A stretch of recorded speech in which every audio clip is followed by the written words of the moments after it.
Can I just talk about the most strictest parenting in the world, African parenting? I think if you grew up as African, you can relate to this, that it was a hard childhood. I mean, like, it all comes from a place of love, but like, did that really help you in growing up? Let's be for real, guys. I know that I look crusty.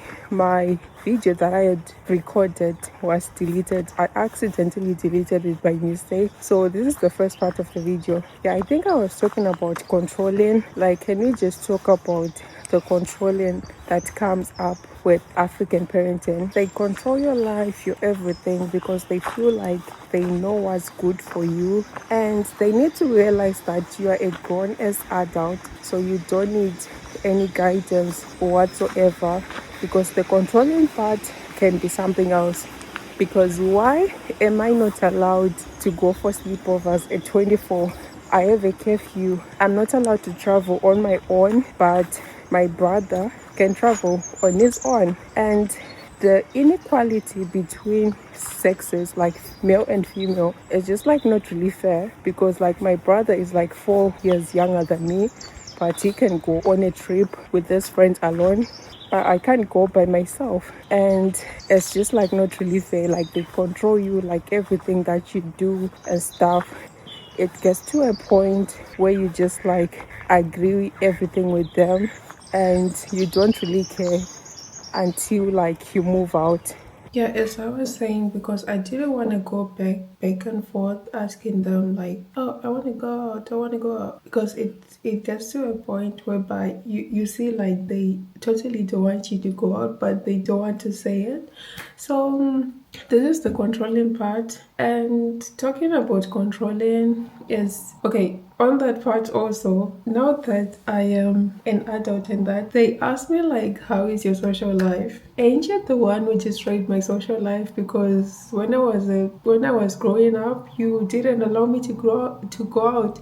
So how do you expect me to be social when you didn't make me go out when I was growing up? Because one thing about growing up is the habits that you form as a person, they just don't grow out of nowhere. Like, you have them as a kid growing up, so they just don't appear now that I'm an adult and what, like, they form as you grow. So I always laugh when they ask me that question, like, how is your social life? I'm like, how am I supposed to be social when you clearly didn't allow me to go out? So it gets to a point, really. Oh yeah, I was saying about talking about controlling. I don't know why my voice is like this.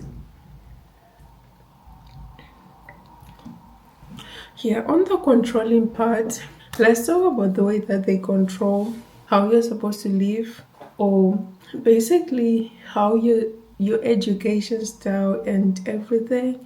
Because I'm not saying like my parents did this or what, but like I know like some parents, they want you like to be a doctor or to be a nurse or pilot, because they didn't fulfill their dreams when they were growing up. They wanted to be a doctor, but they couldn't be a doctor because they couldn't do so. And now the thing is like they are putting it onto the child so that the child is supposed to be a doctor, of which is not like really fair. I remember there was this person in high school. He did sciences, so he was in sciences. He did maths, physics, chemistry. I think maths, physics, chemistry. But he also came to do some lessons for commercials. He was doing accounting, business studies, because his parents wanted him to do sciences, of which he wanted to do accounting subjects. But his parents didn't allow him to do those subjects because they wanted him to do sciences, of which he didn't want to do sciences.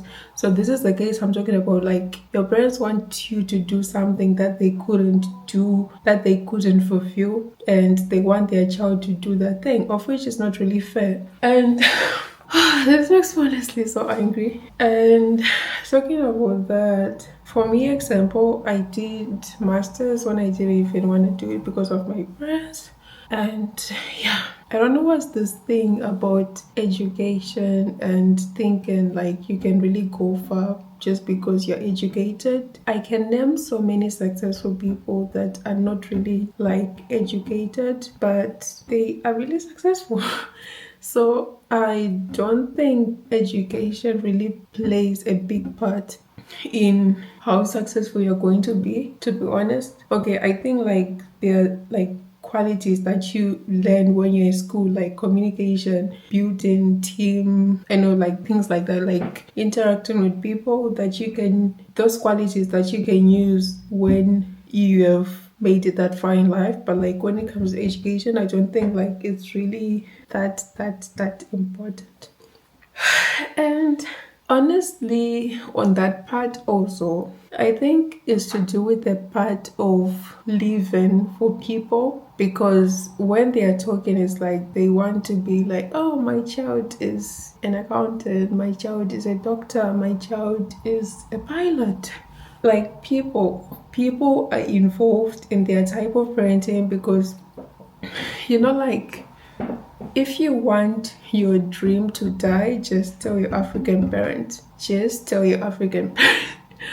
Because if you tell them, oh, I want to be a fashion designer, they'll be like, oh, is it like a part-time job, or are you being for real? Are you being serious? And yeah, it gets to a point because I think with them it's like, I think it's to do like with generational trauma. I think of, this maybe like their grandparents did that, their great grandparents did that to their great grandparents, and they did that to their grandparents, and they did that to their parents, and now their parents did that type of parenting to them, and now that type of parenting is to us. So the generational trauma is just not from them to us. It's a cycle, and it's up to us right now if we want this thing to keep on going to our children, of which it is not something that I would really wish, to be honest, because growing up has been so hard, because you just feel like really suffocated. You are living with them. You are trying. I don't know what words I want to use. You are kind of persevering because you just want to grow up and just move out of the house. So basically, you're just like waiting for that time that comes for you to leave the house, because you just can't stand the type of parenting and the type of controlling that you're being put through. And talking about that, let's talk about the type of discipline that they think is the discipline. Because why were we beaten when we were kids? I know, like, just looking at that right now really makes me think, because, like when you are in that kind of environment, it's really normal. But like when you move from Africa to Europe, that's when you see like a huge difference. Not like to be cultural, is honest, but I mean, if you had to tell like these people that we were beaten, and even like in school, we were beaten in school, my parents beat me, they will literally call the police, because that's a type of abuse, to be honest, because you didn't do something. I really don't think that works, because I feel like they confuse that part as love. Excuse me.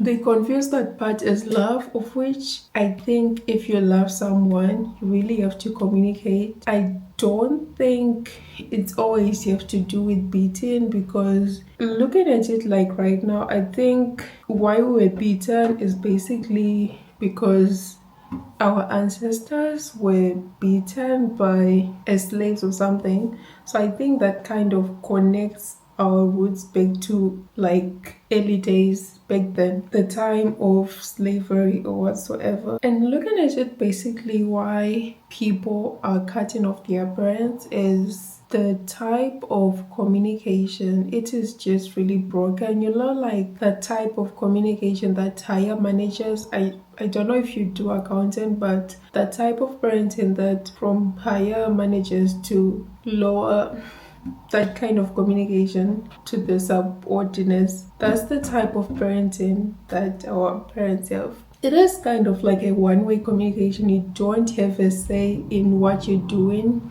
You don't have a say in the type of thing that you want. If you kind of like talk back at them, they'll be like, oh, so you are arguing with me kind of thing. So you just have to listen, because if let's say like you tell them that you want to tell them something, they'll be like, oh, like tell me what you want to tell me. But if you tell them, they'll be like, you sort of like don't have a say in the type of thing that you want to say. It's sort of like the communication flows from the top, from the bottom, but you don't really say anything.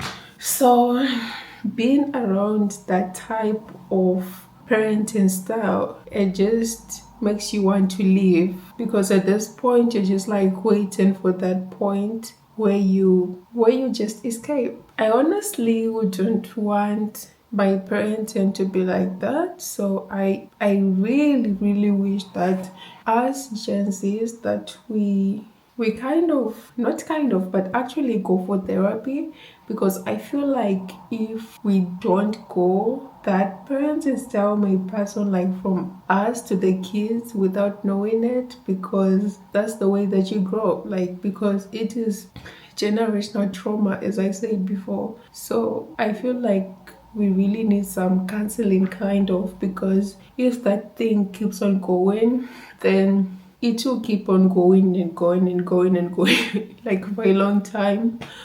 So, but yeah, I think like with the Gen Zs, it's kind of dying, the type of parenting, African parenting, it's kind of dying. So I really, really wish that it really dies, because I wouldn't want to wish that someone would grow like that, because honestly I just want to have like a healthy relationship with my kids, because I feel like the type of parenting style that our parents had is kind of for us to fear them, not to respect them.